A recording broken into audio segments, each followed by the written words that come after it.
Assalamualaikum warahmatullahi wabarakatuh. Alhamdulillah. Alhamdulillah kita jumpa lagi untuk review proposal.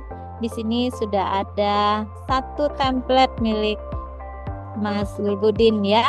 Kita lihat di sini ada beberapa item yang harus ada, misalnya urgensi, tujuan, metode, dan luaran.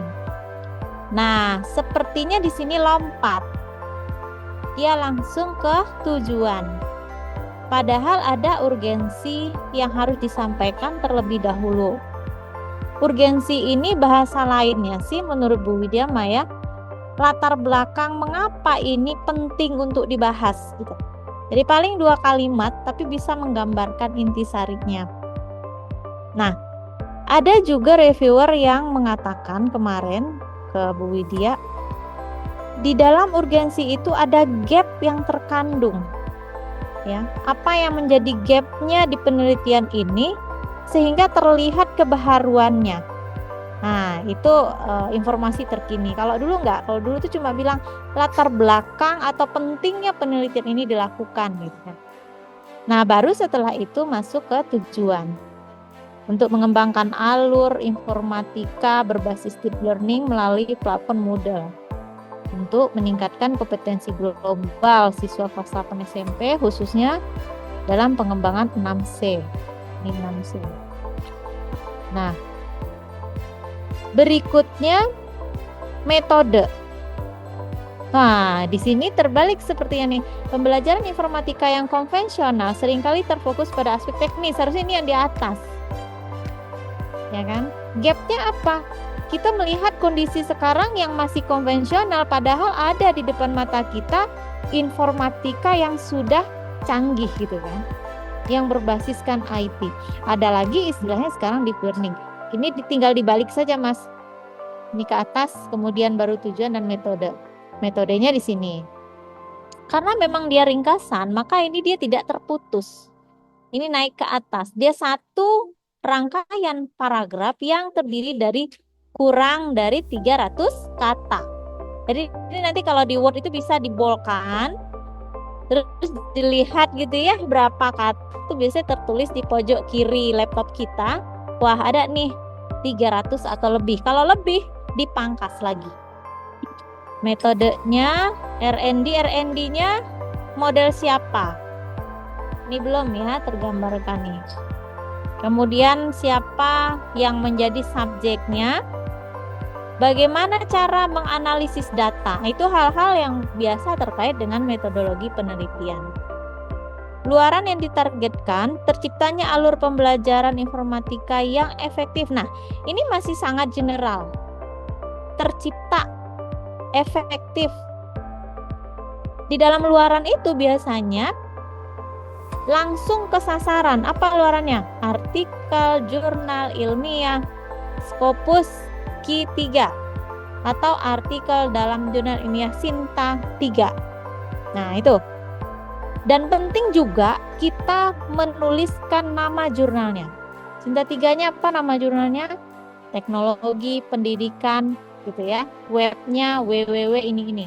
Jadi benar-benar itu rinci. Seperti yang kita harapkan nanti terbitnya di jurnal tersebut. Itu yang wajib, biasanya standarnya untuk tesis itu. Nah, luaran tambahan boleh nanti nih, misalnya buku panduan atau modul ajar atau hak cipta, itu biasa yang diambil oleh mahasiswa yang untuk luaran tambahan. Nah, kata kunci 5 deep learning model kompetensi global ya, boleh ditambah atau hanya 3 ini ya. Kemudian latar belakang masalah, salah satu upaya yang oke, latar belakangnya. Data yang Bu Widya sampaikan tadi, adakah di sini data terbaru terkait dengan masalah kompetensi ya yang dimaksud? Nah, belum nampaknya ya. Coba nanti ditambahkan data itu, baru kita masuk ke rumusan masalah. Bagaimana merancang alur pembelajaran? Lagi-lagi kita harus melihat nanti apakah penelitian kita sudah pernah diteliti orang lain, kita lihat di berbagai kajian ilmiah atau jurnal yang sudah publish ya. Kalau sudah ada ya mungkin kita ganti dengan judul yang lain. Kalau belum ada, pada bagian mananya yang belum diteliti gitu. Urgensinya mendukung. Oke. Ini data sekolah di Indonesia berdasarkan Dapodik. Efeknya nanti ya setelah dia diciptakan gitu bisa disebarkan ke seluruh SMP begitu ya. Strategi pemecahan masalah, pendekatan penelitian, perancangan, evaluasi, integrasi. Ya, lagi-lagi kalau bisa ini menjadi sebuah deskriptif atau bagaimana membedakan satu subjudul dengan subjudul yang lainnya, kemudian bagaimana membedakan satu paragraf dengan paragraf yang lainnya. Mungkin ini perlu penyusunan ulang itu ya. Berbasiskan project. Kemudian state of the art-nya, apakah sudah dilihat penelitian sebelumnya? Di sini belum nampaknya ya. Kemudian saya belum melihat sumber-sumber yang dirujuk. Ini juga pada bagian mana ada sumber yang dirujuk. Peta jalan penelitian. Tahapan yang telah dicapai, studi literatur, perancangan model, tahapan yang dilakukan. Ini biasanya akan lebih mudah dipahami jika kita buat semacam peta jalan begini ya. Peta jalan penelitian. Ini peta jalan penelitian. Apakah yang dimaksud dengan roadmap? Kalau roadmap kan 5 tahun Mas, jadi ini perlu direvisi nih. Seperti yang tadi kita bahas, tahun sebelumnya, tahun yang berjalan 2025 dan tahun 2026-27 gitu ya. Dibuat alurnya seperti itu. Jadi ini semua adalah penjelasan dari peta jalan yang dibuat ya. Dideskripsikan saja sehingga dia tidak terpisah-pisah seperti ini. Nah, berikut metode. Ini metode ya yang ini. Kenapa metode di sini Mas? Jangan-jangan salah penempatan atau mana isi dari metode? Ini langsung ke jadwal. Oh, belum diisi nih metodenya di sini harusnya ya. Metodenya apa, langkahnya apa. Kemudian jadwal penelitian juga ini disusun berdasarkan urutan bulan yang kita akan lakukan. Kalau tadi contohnya di bulan Juni, boleh dimajukan ke Mei atau April, ini nggak apa-apa ya namanya perencanaan ya. Kemudian daftar pustaka. Itu review kita terhadap template ini, tapi secara umum Bu Widya melihat istilah-istilah yang agak padat di sini ya. Boleh Mas copy paste judulnya di ruangan chat coba. Judulnya kira-kira apa ini? Karena ada beberapa istilah yang cukup banyak disebut, misalnya informatika berbasis deep learning. Ya, ini satu konsep pendidikan informatika. Kemudian ada deep learning, satu konsep lagi. Ada lagi platform model. Yang kita tahu model ini bukan hal baru. Sama halnya kemarin Bu Widya berdiskusi dengan validator. Bu Wid ngambil penelitian Nerpot, iya. Kenapa Nerpot sih? Udah biasa, udah banyak penelitian dan Nerpot itu berbayar. Nerpot milik orang asing. Kenapa ngambil itu? Kok nggak menciptakan aplikasi sendiri? Wah, saya kayaknya rasanya kena tusuk sekali ya omongan validator saya. Ya sudah, akhirnya kita renung-renung bener juga ya. Model ini kan sudah sangat populer di pandemi kemarin. Perlu dipikirkan ulang ini model. Kemudian ada istilah kompetensi global. Kompetensi global itu dia juga sangat luas. Apalagi istilahnya pengembangan 6C. C, ya kan? 6C itu apa? karakter, kewarganegaraan, kolaborasi, komunikasi, kreativitas, dan pemikiran kritis. Betapa padatnya tesis ini. Kalau kita mau ngukur satu ya kemampuan berpikir kritis itu sudah luas ya. Apalagi di sana ada 6C. Apakah kemudian Mas akan membahas seluruhnya gitu? Ini yang perlu dipikirkan ulang terkait spesifikasi kompetensi apa yang akan kita tingkatkan. Nah, jadi perlu membaca juga penelitian sebelumnya yang pernah ada, kemudian merangkai kembali apa yang ada di pikiran kita, lalu memutuskan masalahnya apa di sini. Tuh ya. Kalau kita lihat di rumusan, bagaimana merancang alur pembelajaran informatika berbasis deep learning yang dapat mendukung pengembangan kompetensi. Bagaimana pemanfaatan platform Moodle dapat meningkatkan keterlibatan siswa. Ini ada lagi istilah baru. Di samping yang tadi Bu Wit sampaikan ada deep learning, pembelajaran informatika, 6C, Moodle, ada lagi tambahan satu lagi ada keterlibatan siswa. Nambah lagi nih. Nambah lagi yang ke-6 apa teman-teman yang ikut Zoom? Apa? Berbasis project. Ada lagi project. Itu lain lagi nanti arahnya. Sudah project, ada lagi kolaboratif. Ini adalah pembelajaran kooperatif learning. Jadi ada 7 Mas. Harus dikerucutkan secara lebih spesifik sehingga nanti penelitiannya akan mudah, lebih terukur gitu.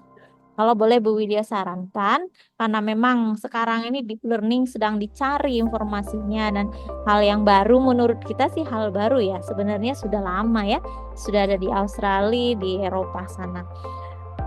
Ini bagaimana merancang media, tergantung lagi nih kalau Mas ingin menghususkan diri pada media, maka di sini bagaimana merancang media pembelajaran informatika berbasis deep learning untuk meningkatkan kompetensi yang mananya nih 6C ya, 6C-nya siap enggak gitu.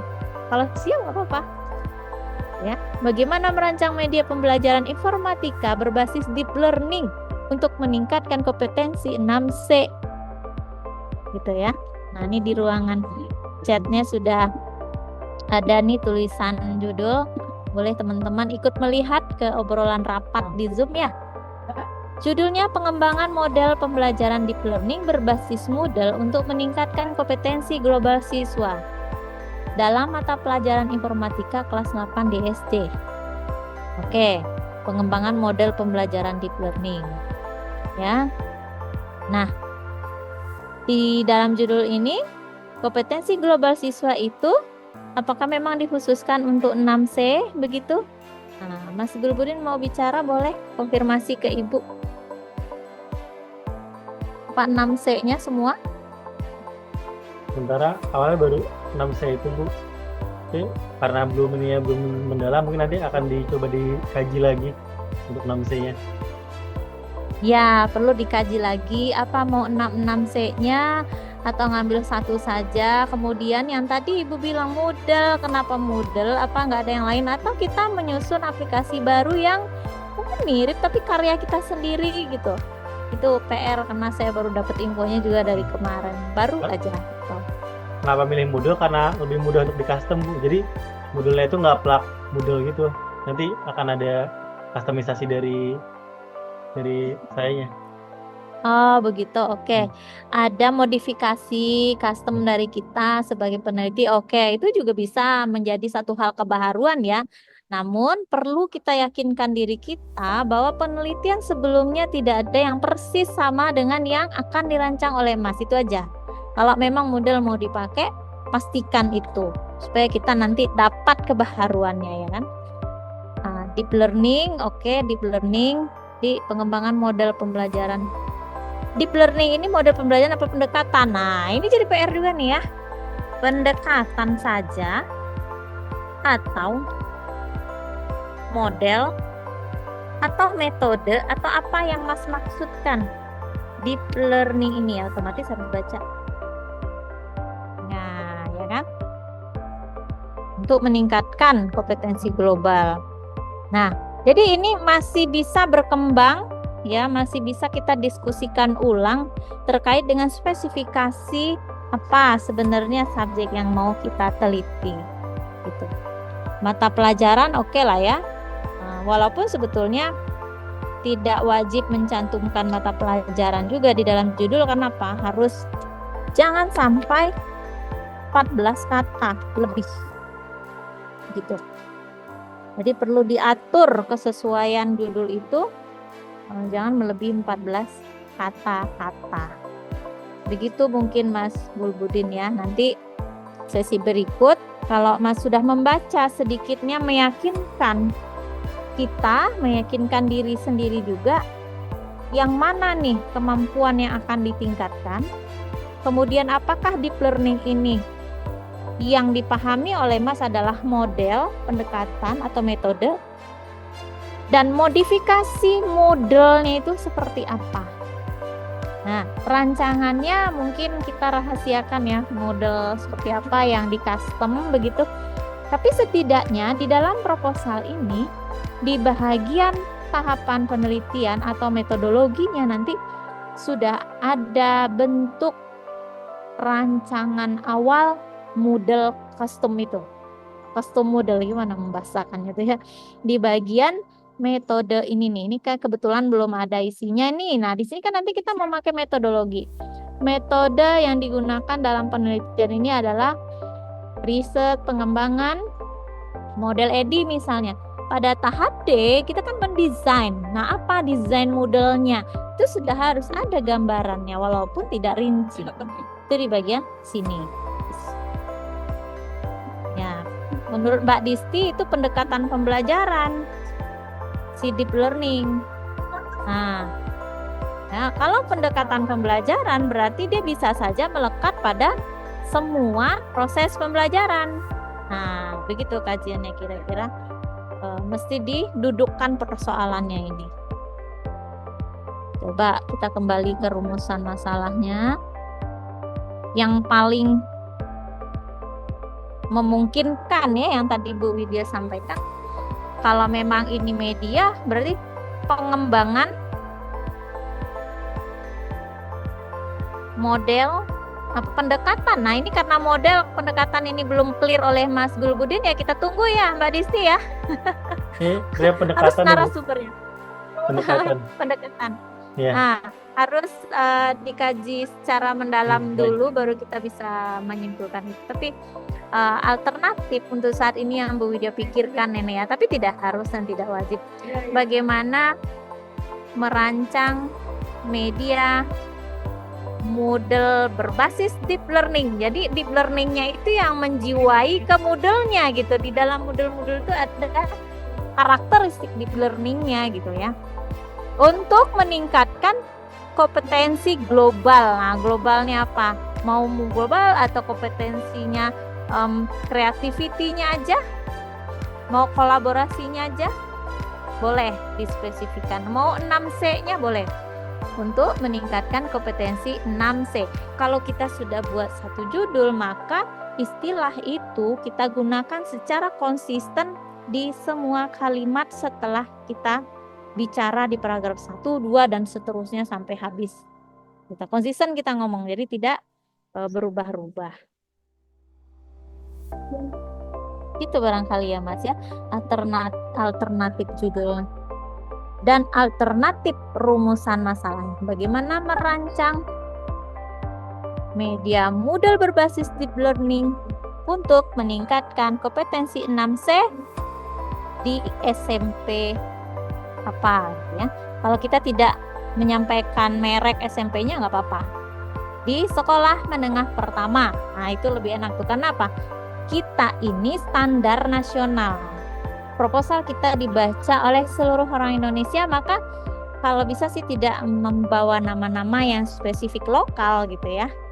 Dan kita akan menjadi percontohan untuk semua sekolah SMP di Indonesia. Walaupun pada dasarnya nanti di dalam metodologi itu kan dibatasi ya, sekolahnya di SMP Muhammadiyah 1 Jakarta gitu.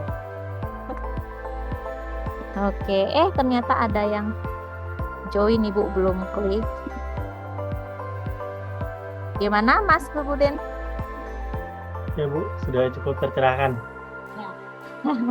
Saat ini kita masih berproses, minggu depan masih ada Senin kalau ingin nge-zoom lagi. Oke, mau ketemu di kampus tanggal 4 Januari kita ada luring, mudah-mudahan sudah maksimal begitu ya. Nanti Bu Wid kabari kapan submitnya, kapan dibukanya Bima, nanti saya kabari di dalam grup gitu ya. Ibu Terima tanggal 4 kasih boleh Mbak. konsul nggak? Iya, justru saya berharap teman-teman membuat list untuk urutan. Bukan hanya konsul sebenarnya Mbak Sukisna. Saya kemarin ke Mas Gulbudin sama Mas Febri kalau tidak salah, itu kan ada daftar berupa Excel saya lihat ya nggak Mas? Nah, ada urutan NIM mahasiswa, ada urutan nama dan juga judul yang dia tawarkan atau ajukan ke prodi. Sampingnya ini tabelnya itu ada link untuk proposalnya.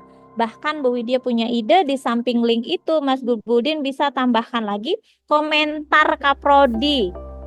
Nah, komentar kaprodi apa? Saran masukan begitu. Nah, di sampingnya lagi tuh tabel apa? Oke atau tidak oke. Apa sih namanya ya? ACC atau tidak, apalah bahasanya begitu. Karena saya sudah koordinasi dengan Kaprodi, beliau sangat bersedia untuk dikoordinir ya di ruangan 207, itu ruangan Bima. Untuk konsep proposal tesis kita, boleh dalam konsepnya ini pakai proposal UMJ begitu, boleh dalam bentuk template Bima gitu ya. Intinya kan kita mengajukan judul. Tapi memang kalau untuk Bima biar sama Bu Widya saja, kalau untuk Kaprodi itu proposal yang panduan UMJ. Gitu Mbak Sukisna. Jadi sebelum tanggal 4 Mbak Sukisna sudah sekarang konsulnya kayak Mas Gulbudin. Gitu loh. Ya, Ibu, tanggal 4 tuh udah judul? final.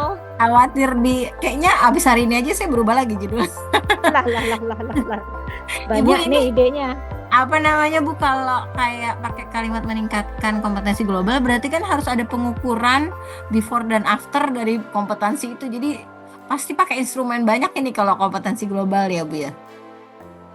Betul sekali, makanya Bu Wid bilang tadi Mas, bener Mas, 6 loh Mas gitu. 6 ya, apa kreativitas, kolaborasi, berpikir kritis. Ya, emang iya, satu instrumen aja udah banyak banget gitu kan. Kalau sanggup sih nggak apa-apa. Karena kita kan mau mengukur ya sebelum. Berarti nanti ada kuantitatifnya juga itu. Ya? Bu? Iya betul, karena R&D kan. Oh iya untuk hitungannya. Jadi gambaran umumnya itu nanti dalam LMS kayaknya kan kita bikin ini LMS ya Bu. Jadi dari awal mulai pembelajaran nanti ada apa modul-modul dan akhirnya nanti ada evaluasi juga di situ, evaluasi siswa.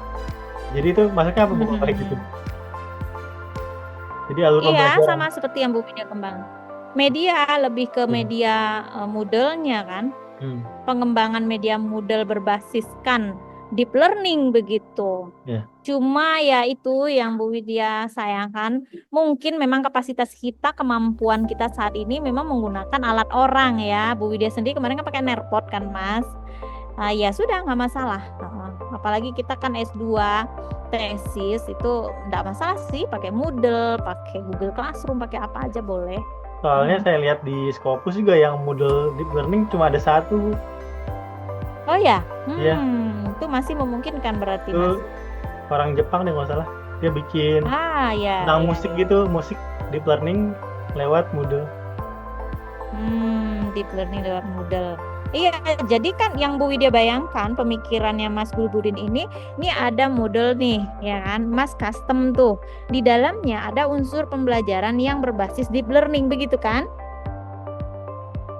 Bisa kok, bisa. Selama tadi diyakinkan dulu hasil penelitian yang relevannya ada gitu ya. Intinya mah semua bisa. Gitu, Mbak Sukisna, kapan kita nge-zoom? Nantang ya. Ibu, tolong. Request aja ya nggak sih. Tapi ini boleh di-share, boleh tidak, tergantung Mas Gulbudinnya memperbolehkan. Kalau boleh kita share, kalau tidak ya cukup berdua saja. Mbak Sukisna nanti misalnya gitu ya. WA aja Mbak ya. Kalau Mas Gulbudin memperbolehkan, justru kita mendapat hal positif ya dari belajar dari teman-teman. Kemana nih Mas Fahri kok malah keluar ya? Oke, kalau begitu ada pertanyaan? Sementara Lagi. cukup Bu. Cukup ya, Mas Kisna ditunggu, Mbak Disti ditunggu. Ya, Mas, Ya, Bu. Mas Siap. Fahri, nah dia keluar, ditunggu. Japri aja Bu, aku mau ini gitu ya. Alhamdulillah kita cukupkan. Assalamualaikum warahmatullahi wabarakatuh. Waalaikumsalam. Waalaikumsalam warahmatullahi wabarakatuh. Terima kasih Bu. Terima kasih.